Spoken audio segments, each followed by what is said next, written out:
Welcome everybody from KS Foundation. Hello viewers, KS ফাউন্ডেশনের পক্ষ থেকে আমি জাকারিয়া খান আপনাদের সবাইকে আবারও স্বাগত জানাচ্ছি। আজকে আমরা আলোচনা করব কিভাবে আমরা একটি প্যাটার্নে অনেকগুলো সাইজ অ্যাড করব, ঠিক গ্রেডিংয়ের মতো। তো ভিউয়ার্স, তার আগে যারা এখনও আমাদের চ্যানেলটি সাবস্ক্রাইব করেননি তারা অবশ্যই আমাদের চ্যানেলটি সাবস্ক্রাইব করুন, লাইক কমেন্ট শেয়ার দিয়ে পাশে থাকুন। তো আমি আমার প্যাটার্নটি ওপেন করি।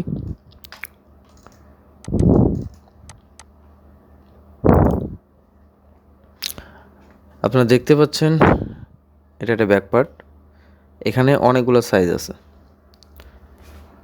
আমাদের ঠিক এভাবেই একটি টেমপ্লেটে প্যাটার্ন তৈরি করব।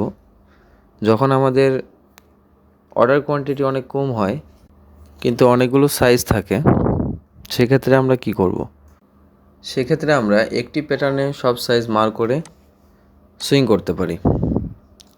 এর জন্য আমাদের যেটা করতে হবে সেটা হচ্ছে আমাদের প্যাটার্নটাকে যে কোনো এক সাইড ফিক্সড করে দিতে হবে। লেকটা মোডারিসে আমরা যেটাকে বলি প্যাকিং। তো আমরা যেহেতু রিচপিচ দিয়ে কাজ করছি, সেক্ষেত্রে তো আমরা প্যাকিং করতে পারবো না, সেক্ষেত্রে আমরা করতে পারবো সাইজ অ্যালাইন। তো আমরা সাইজ অ্যালাইন করতে হলে আমাদের এখান থেকে সাইজ অ্যালাইন টুলবারটি নিতে হবে। আমরা এটা নিলাম। এরপরে যদি আমরা এখানে একটা ক্লিক করি লেফট বাটন, তাহলে আমরা দেখতে পারবো বটম থেকে টোটালি ফিক্সড হয়ে গেছে। এরপরে এখানে আমাদের সাইজগুলো দেখতে পাচ্ছি, আমরা একটার পর একটা আছে। আমাদের এই প্যাটার্নটাতে সাইজ আছে টোটাল 8টা। এখন আমরা কি করব? এখন আমরা করব বড় থেকে ছোট অনুযায়ী সাজাবো, ঠিক এভাবে। তো বন্ধুরা, একটা জিনিস আমাদেরকে খেয়াল করতে হবে, সেটা হচ্ছে আমাদের এই প্যাটার্নটাতে আমরা দেখতে পাচ্ছি কোল্ডিং মার্ক ছোটো সাইজ থেকে বড় সাইজ পর্যন্ত সব সেম আছে। এক্ষেত্রে যদি আপনাদের কোল্ডিং মার্ক এক এক সাইজের জন্য এক এক রকম থাকে, মানে কোল্ডিং মার্কেরও যদি গ্রেডিং থাকে, তাহলে আপনারা একই প্যাটার্নের উপরে এটা করতে পারবেন না। তো যেহেতু আমাদের এখানে কোল্ডিং মার্ক সব সেম আছে, সেহেতু আমরা এটা করতে পারবো। এজন্য আমি এখান থেকে সাইজ থেকে ইডিট সাইজ অ্যান্ড মেজারমেন্টে যাব। এরপরে আমি আমার বড় সাইজটা নেব, নেওয়ার পরে ওকে প্রেস করব। তাহলে আমার বেস সাইজটা চেঞ্জ হয়ে গেল। বেস সাইজটা চেঞ্জ হওয়ার পরে আমি প্যাটার্নে যাব। প্যাটার্ন থেকে ক্রিয়েট ডিজাইন লাইন, এটা ক্লিক করব। ক্লিক করার পরে আমি যদি এটাকে F12 দিয়ে মুছে দিই, তাহলে দেখতে পাচ্ছি আমাদের এখানে প্যাটার্নটা চলে আসছে। এখন আমাদের যেটা করতে হবে, আমরা যেহেতু এখানে সাইজে লাইন নিয়েছি, এখন এরপরে আমরা আবার এডিট সাইজ অ্যান্ড মেজারমেন্টে যাব। এখান থেকে 13-14 জায়গায় আমরা 11-12কে আবার বেস সাইজ করব। করার পরে যদি আমরা এটাকে আবার ব্রাশ টুল অথবা F12 দিয়ে মুছে দিই, তাহলে দেখব এখানে 13-14 আছে। আবার যদি এটা নিয়ে প্যাটার্ন থেকে create design line by pattern করি, তাহলে আমরা দেখতে পারবো এখানে দুটো প্যাটার্ন হয়ে গেছে। তো ভিউয়ার্স, এখানে যদি আমরা একটা জিনিস খেয়াল করি, এখানে কিন্তু আমাদের মার্ক এখানে প্রতিটাতে দুটো আছে। সেক্ষেত্রে আমরা কি করব? পরবর্তীতে আমরা যখন সুইং ডিজাইন করব, তখন কিন্তু এটা একটা বড় ধরনের ভুল হবে। সেক্ষেত্রে আমরা যেটা করব, আমি Ctrl Z দিয়ে ব্যাকে যাচ্ছি। ওকে, আমি এটাকে রিমুভ করি।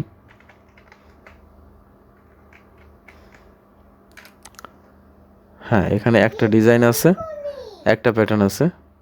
আমি যদি এটাকে আবার ওপেন করি, করার পরে আমি আমার ডিসপ্লে হাইড ডিজাইন লাইন যদি হাইড করে দিই, সেক্ষেত্রে আমি দেখতে পাবো আমার নিচে কোনো ডিজাইন নেই। এখন আমরা কি করব? এখন আমরা এই প্যাটার্নটাকে Ctrl C দিয়ে কপি করব, Ctrl V দিয়ে পেস্ট করব। এটাকে সিলেক্ট করে নিয়ে Ctrl C দেন Ctrl V, তাহলে আমরা দেখতে পাচ্ছি এখানে আমাদের আরেকটা পার্ট হয়ে গেছে। ওকে, তাহলে আমরা আমাদের দুটাকেই মুছে দেই। এখন আমরা যেটাতে কাজ করছিলাম সেটা নেই। নেওয়ার পরে এটাকে যদি আমি আবার 13-14 থেকে 11-12কে বেস সাইজ করি, আমি 11-12কে বেস সাইজ করলাম। করার পরে আমরা দেখতে পাচ্ছি এখানে দুটো প্যাটার্ন হয়ে গেছে। তার মানে আমি যদি এটাকে মুছি, তারপরে এটা যদি শো করাই, তাহলে দেখতে পাচ্ছি একটা এখানে আছে লাইন, আরেকটা এটা ওপেন করলে আরেকটা সাইজ চলে আসছে। এখন আমরা যেটা করব, আমরা এটাকে হাইড করে দেব। দেওয়ার পরে F4 প্রেস করে গ্রেডিংটা অফ করব, দেন ইরেজার টুল দিয়ে এগুলো সব কেটে দেব। ওকে, ভয় পাওয়ার কোনো কারণ নেই, আমাদের এখানে আরেকটা প্যাটার্ন যেহেতু আছে সেহেতু আমাদের ওটা প্রয়োজন নেই। ওকে, আচ্ছা, এখন আমরা যদি এটাকে শো করাই তাহলে এরকম দেখতে পাবো। এখন আমরা কি করব, এখন আমরা এখান থেকে ক্রিয়েট ডিজাইন, তারপরে সিলেক্ট প্যাটার্ন অনলি। ওকে, এখন যদি আমরা আবার গ্রেডিং শো করাই, এরপরে দেন সাইজ যদি আবার চেঞ্জ করি 11, 12 থেকে 9, 10, তাহলে আমরা দেখতে পারবো আরেকটা সাইজ চলে আসছে। ঠিক এভাবে করে আমরা সবগুলো সাইজই করব।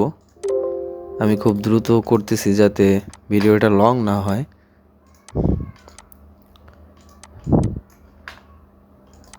7, 8, ওকে,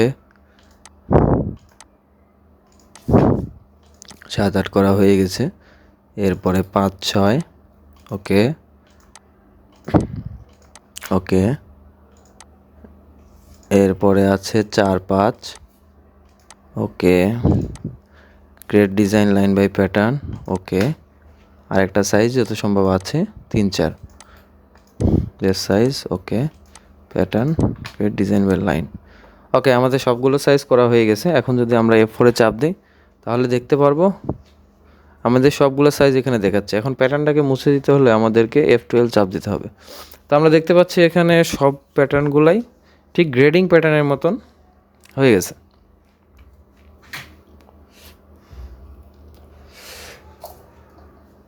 আর এখানে মিডলের দাগ একটাই আছে, এখানে ডাবল নেই, যেহেতু আমরা আগে থেকেই প্যাটার্নের সুইংয়ের লাইনগুলো কেটে দিয়েছি, সেক্ষেত্রে আমাদের এখানে ওগুলো শো করতেছে না। এখন আমরা যেটা করব সেটা হচ্ছে সুইংয়ের ড্রেনটা বাড়ানোর জন্য আমরা অবশ্যই এটাকে একটু বাড়তি করে নেব। আমরা যেহেতু প্রথম প্যাটার্নটার সুইং অ্যালাউন্সের দাগটা কাটিনি, ওটা থেকে আমরা 2 cm বাড়তি নিয়ে নেব। নেওয়ার পরে আমরা যদি ড্রেনগুলোকে সিলেক্ট করে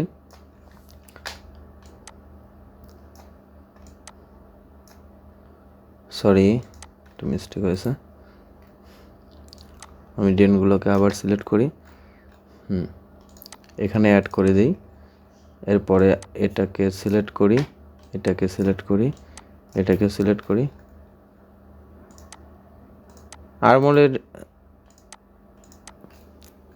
আর্মোলের ড্রেনটা 2 cm হয়ে গেছে।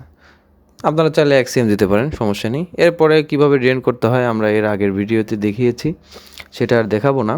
তো বন্ধুরা, এভাবেই আমরা একটি প্যাটার্নে গ্রেডিংয়ের মতো অনেকগুলো সাইজ দিয়ে কাজ করতে পারবো। সেক্ষেত্রে আমাদের কোল্ডিং গ্যাপ অবশ্যই সেম থাকতে হবে। আপনারা যদি লক্ষ্য করেন তাহলে আমি প্যারালাল নিয়ে এখানে দেখাতে পারি 5.71, কিবোর্ড থেকে ESC ক্লিক করলে চলে যাবে। আবার যদি এটাকে সিলেক্ট করি তো দেখতে পারেন এটা 5.71। ওকে, এভাবে আমরা একটি প্যাটার্নে সবগুলো সাইজ অ্যাড করতে পারি। তবে বন্ধুরা, আরেকটা জিনিস যেটা আপনাদেরকে বলবো সেটা হচ্ছে, আমি এর সাইজটা আগে বেস সাইজে নিয়ে যাই। আমাদের বেস সাইজ ছিল 11, 12। এখন দেখেন আমাদের এখানে গ্রেডিংটা শো করানো নেই, সেক্ষেত্রে আমাদের অবশ্যই গ্রেডিংটা শো করাতে হবে। F4 প্রেস করে আমরা গ্রেডিংটা শো করালাম, এরপরে আমরা সাইজ চেঞ্জ করব। আপনারা গ্রেডিং শো না করে যদি সাইজ চেঞ্জ করেন সেক্ষেত্রে আপনাদের গ্রেডিংটা নষ্ট হয়ে যাবে। ওকে, আমরা সাইজ চেঞ্জ করার পরে এখন আমরা সাইজের লাইন নেওয়ার পরে যদি রাইট বাটন ক্লিক করি প্যাটার্নের উপরে, তাহলে আমরা দেখতে পাচ্ছি আমাদের এখানে গ্রেডিংটা ঠিক আগের মতন হয়ে গেছে। এখন যদি আমরা ক্রিয়েট ডিজাইন বাই লাইন নেই তাহলে আমাদের এখানে 11, 12 সাইজটা চলে আসবে। এরপরে যদি আমরা সাইজটা আবার চেঞ্জ করি, আমি 11, 12 পরে যদি 9, 10 নিই তাহলে আমরা খেয়াল করব যে এখানে 11, 9, 10 সাইজটা চলে আসছে। কিন্তু এটা কিন্তু বটমে ফিক্স নেই, কারণ আমরা ওইখানে সাইজের লাইনটা করে নিই। দেখেন আমি গ্রেডিংটা শো করলাম, এখানে সাইজের লাইন না করার কারণে এটা কিন্তু উপরে চলে আসতেছে। এখন যদি আমরা এখানে ক্রিয়েট ডিজাইন বা লাইন নেই তাহলে এটা দেখব এটা উপরে চলে আসছে। আবার যদি আমরা গ্রেডিংটা শো করে আরেকটা সাইজ বের করি, 9 10-এর পরে 8 9, আমি যদি এটা বের করি সেক্ষেত্রে আমরা গেইনটা আবার অফ করি, দেখব এটাও উপরে চলে আসছে। এই প্রবলেম হলে আপনাদেরকে যেটা করতে হবে সেটা হচ্ছে আপনাদেরকে অবশ্যই সাইজ অ্যান্ড লাইনটা বটম থেকে ফিক্সড করতে হবে। আমি সাইজের লাইনটা নিয়ে বটম থেকে যদি ফিক্সড করি সেক্ষেত্রে আমি যদি এটাকে ক্রিয়েট ডিজাইন করি তাহলে দেখতে পারবো এখানে একটা দাগ আসছে। এরপরে আমি আরেকটা সাইজ নেই, আমাদের বেস সাইজ আছে 8 9, আমি যদি 7 8 নেই সেক্ষেত্রে আমি দেখতে পারবো আমার 7 8টা বেস সাইজ হয়েছে। এখন যদি আমি create design line by pattern নিই তাহলে দেখতে পারবো আমার এখানে বটম থেকে ফিক্সড আছে কিন্তু উপরে যায় সাইজটা গ্রেডিং হয়ে গেছে, যেহেতু আমাদের বটম থেকে কোল্ডিং গ্যাপ সব সমান। তো বন্ধুরা, আজকের ভিডিও এই পর্যন্তই। পরবর্তী ভিডিও পেতে চ্যানেলটি অবশ্যই সাবস্ক্রাইব করুন, লাইক কমেন্ট শেয়ার দিয়ে পাশে থাকুন। ধন্যবাদ। Thanks for watching. Please subscribe our channel.